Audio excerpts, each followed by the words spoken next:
पढ़ेंगे जो है अंतःविभाजन और वाह्यता विभाजन। इस दिए गए रेखाखंड को अंतःविभाजन और वाह्यता विभाजन करने वाले बिंदु का निर्देशांक और उसके बाद पढ़ेंगे मध्य बिंदु का निर्देशांक। तो पहला पॉइंट है कि मान लीजिए कि x1 y1 तथा x2 y2 को दो बिंदु हैं, तो m1 संबंधी m2 के अनुपात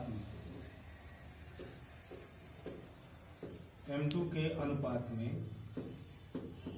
अंतःविभाजन करने वाले बिंदु का निर्देशांक x बराबर होता है m1 x2 plus m2 x1 बटा m1 प्लस m2 और y बराबर होता है m1 y2 plus m2 y1 बटा m1 प्लस m2। देखो यहाँ x के दो कोऑर्डिनेट है x1 और x2, m1 के साथ x2 का प्रयोग होगा और m2 के साथ x1 का प्रयोग होगा बटा m1 प्लस m2। दूसरा फार्मूला है कि ये क्या है कि x1 y1 और x2 y2 ये दो बिंदु हैं। एक मान लो x1 y1 है और एक है तुम्हारा x2 y2, और इसको जो है कोई रेखा जो है अंतःविभाजन मानी इनके दोनों को मिलाने वाली रेखा के कहीं बीच में इसको डिवाइड करती है, तो इसके बिंदु का निर्देशांक क्या होगा। तो मान लो कि यह रेखा या कोई रेखा है, इसको m1 संबंधी m2 के अनुपात में विभाजित करती है। तो विभाजन करने वाले बिंदु का निर्देशांक होता है x बराबर m1 x2 plus m2 x1 बटा m1 प्लस m2 और y बराबर m1 y2 plus m2 y1 बटा m1 प्लस m2। दूसरा है कि x1 y1 x2 y2 को मिलाने वाले रेखाखंड को m1 संबंधी m2 के अनुपात में, कहीं कहीं बुक में m1 संबंधी m2 के स्थान पर m संबंधी n लिखा है, लेकिन मैं m1 और m2 आसानी रहती है फॉर्मुलेट करने के लिए। m1 संबंधी m2 के अनुपात में वाह्यता विभाजित करने वाले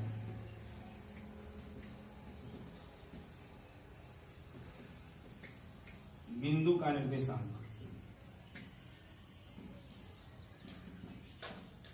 x बराबर जहां जहां यहाँ प्लस है वहां वहां माइनस हो जाएगा।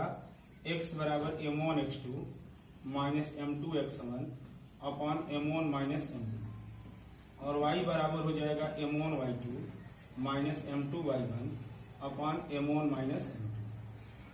फिर इसके बाद तीसरा इसका है कि x1 y1 तथा x2 y2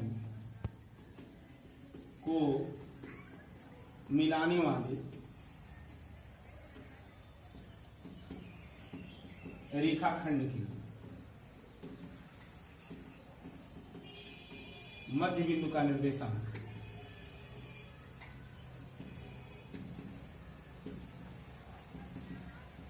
x बराबर होता है x1 प्लस x2 अपॉन 2 और y इक्वल टू होता है y1 प्लस y2 बटा। ये इस चैप्टर के तीन मुख्य फार्मूले हैं, अंतःविभाजन, वाह्यता विभाजन और मध्य बिंदु। इन तीनों को जो है अच्छी तरह जो है आप याद कर लेंगे, तो इसके अनुसार कोई भी जो है ये दो बिंदु दिए गए हैं, अनुपात दिया गया है, तो अंतः का रहा है तो अंतः, वाह्यता का रहा है तो वाह्यता, यदि मध्य बिंदु का रहा है तो मध्य बिंदु आसानी से हम निकाल सकते हैं। लेकिन बिना फार्मूला याद किए हुए हम कोई भी क्वेश्चन जो है नहीं कर सकते हैं। गणित एक जो है ट्रिकली होता है, बहुत आसान होता है, बशर्ते फार्मूले पर कमांड होना चाहिए। अब हम चैप्टर पर चल रहे हैं। पहला प्रश्न है कि उस बिंदु का निर्देशांक ज्ञात करो जो बिंदु ऋण 1 7 और 4 ऋण 3 को मिलाने वाले रेखाखंड को 2:3 के अनुपात में विभाजित करता है। 2:3 के अनुपात में विभाजित करता है। यहाँ पर विभाजन में वाह्यता जब लिखा रहेगा तभी वाह्यता का सूत्र अप्लाई होगा। यदि वाह्यता नहीं लिखा है तो अंतः का सूत्र ही लागू होगा। तो हमको जो है बिंदु 2 दिए गए हैं, अब हम इसको जो है सॉल्व करेंगे। तो सॉल्व में क्या काम करेंगे हम कि जो है दो बिंदु हमको दिए गए हैं ऋण 1 7, पहला बिंदु है, दूसरा बिंदु है 4 - 3 और अनुपात दिया है 2:3। हम नंबरिंग करेंगे। किसी बिंदु का पहला पॉइंट x होता है, दूसरा y होता है। यहाँ दो बिंदु हैं, तो पहला बिंदु x1 y1, दूसरा बिंदु x2 y2। अनुपात हो गया हमारा m1 m2। अब बिंदु का निर्देशांक x बराबर होता है m1 x2 plus m2 x1 बटा m1 प्लस m2। सूत्र लिख लिए। इन दो बिंदुओं को दो संबंधित 3 के अनुपात में अंतः विभाजन करने वाले बिंदु का निर्देशांक निकालना है। तो x का मान ये होता है। अब x बराबर m1 की वैल्यू है 2, m1 के बाद x2 की वैल्यू है 4, m2 की वैल्यू है 3 और x1 की वैल्यू है -1 upon m1 plus m2। m1 means 2, m2 means 3। जब हम इसको मल्टीप्लाई करेंगे 2 into 4 देन यू फाइंड 8 और 3 - 1 ये -3 अपॉन 5 यानी 5 अपॉन 5 इक्वल टू 1। पुनः हम y का मान निकालेंगे। y equal to m1 y2 plus m2 y1 upon m1 plus m2। तो y इक्वल टू m1 की वैल्यू है 2, y2 की वैल्यू है -3, m2 की वैल्यू है 3, y1 की वैल्यू है 7 upon m1 plus m2 2 plus 3। तो y इक्वल टू ये हो जाएगा -6 प्लस 21 अपॉन 5। 21 में से जब 6 घटेगा तो 15/5 इक्वल टू 3। तो बिंदु आपका हो जाएगा, विभाजन करने वाला बिंदु हो जाएगा, x की वैल्यू 1 आई है और y की वैल्यू 3, 1 और 3। यही हमारा आंसर होगा। तो यदि विभाजन की प्रक्रिया कराए तो दो बिंदु में पहले बिंदु को x1 y1, दूसरे बिंदु को x2 y2, अनुपात को हम मानेंगे m1 और m2। फॉर्मूलेट x का फार्मूला लिखेंगे m1 x2 plus m2 x1 upon m1 plus m2। जहाँ m1 कह रहा है वहाँ m1 का मान, जहाँ x2 कहता है वहाँ x2 का मान। इस तरह ये मान रख करके x निकलेगा। फिर y का फार्मूला पुटअप करेंगे और y निकालेंगे और बिंदु हमारा हो जाएगा x और y। अब नेक्स्ट क्वेश्चन, बिंदु 4 -1 और -2 -3 को जोड़ने वाले रेखाखंड को समत्रिभाजित करने वाले बिंदु का निर्देशांक।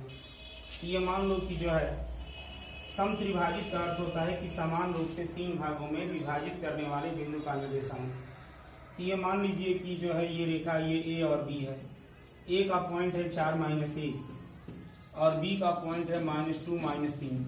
इन दो बिंदुओं को जोड़ने वाला रेखाखंड AB है और AB को समत्रिभाजित करने वाले दो बिंदु P और Q। ये मान लो कि यह जो है जो माप AB की होगी वही माप PQ की होगी, वही माप QB की होगी। तो मान लो कि यह माप जो है इसकी K है, यह भी जो है इसकी माप K है और यह भी इसकी माप K है। तो समत्रिभाजित जब करेंगे तो यहाँ से जो है P जो है इस AB को जो है दो भागों में डिवाइड करेगा। यहाँ AP P यहाँ पर लिखेंगे कि AP PAB को ये K PAB को 1 संबंधे 2, ये देख रहे हो AP K है और ये क्या हो जाएगा 2K। तो K बाई 2K मान 1 संबंधे 2, PAB को 1 संबंधे 2 के अनुपात में विभाजित करेगा। अतः P का निर्देशांक, तो P का निर्देशांक के लिए बिंदु है तुम्हारा है 4 -1, दूसरा बिंदु है -2 -3 और P जो है देख रहे हो PAB को 1 संबंधे 2 के अनुपात में विभाजित करता है। ये x1 ये y1, ये x2 ये y2, ये m1 ये m2। x बराबर हो जाएगा m1 x2। फार्मूला पर लिख लेते हैं, इससे जो है गलती होने की संभावना कम रहती है। Plus m2 x1 upon m1 plus m2। x equal to m1 means 1, x2 means -2, m2 means 2, x1 means 4 upon m1 plus m2। ये हो जाएगा -2 प्लस 8 अपॉन 3 यानी 6/3 2 हो गया। फिर y बराबर यूज करेंगे m1 y2 plus m2 y1 upon m1 plus m2। तो y बराबर ये हो जाएगा m1 की वैल्यू है 1, y2 की वैल्यू है -3 प्लस m2 मीन्स 2, और y1 की वैल्यू है -1, अब बटा हो जाएगा m1 प्लस m2 1 प्लस 2। तो y की वैल्यू -3 का 1 में मल्टीप्लाई करोगे -3, 2 का -1 में करोगे तो -2/3, ये हो जाएगा -5/3। तो p का निर्देशांक हो जाएगा, p का निर्देशांक हो गया, x की वैल्यू आई है 2 और -5/3। अब q पर आ जाओ, तो q के इधर देख रहे हो, q के इधर जो है k और k 2k हुआ, इधर k हुआ, यानी q जो है ab को दो संबंधे 1 के अनुपात में विभाजित करता है। q ab को दो संबंधे 1 के अनुपात में, क्योंकि q के लिए AQ/BQ निकालोगे, देखो विधिवत किस तरह हो जाएगा। q के लिए q किस अनुपात में विभाजित करता है, तो AQ/BQ, तो AQ की वैल्यू हो जाएगी AQ। QAB को देखो, ये जो है इसको जो है पीछे मैं बता चुका हूं कि QAB को दो संबंधे 1 के अनुपात में विभाजित करता है। तो यहाँ से Q का निर्देशांक के लिए A और B वही रहेगा, और Q का जो अनुपात होगा दो संबंधे 1, पुनः x का फार्मूला यूज करेंगे और सब मान पुटअप करेंगे, 0 आएगा, और y का फार्मूला यूज करेंगे, सब मान पुटअप करेंगे, -7/3 आएगा। तो Q जो है इसको 0 और -7/3 जो सम त्रिभाजित करेगा, तो Q के लिए 0 -7/3 होगा। अब नेक्स्ट क्वेश्चन।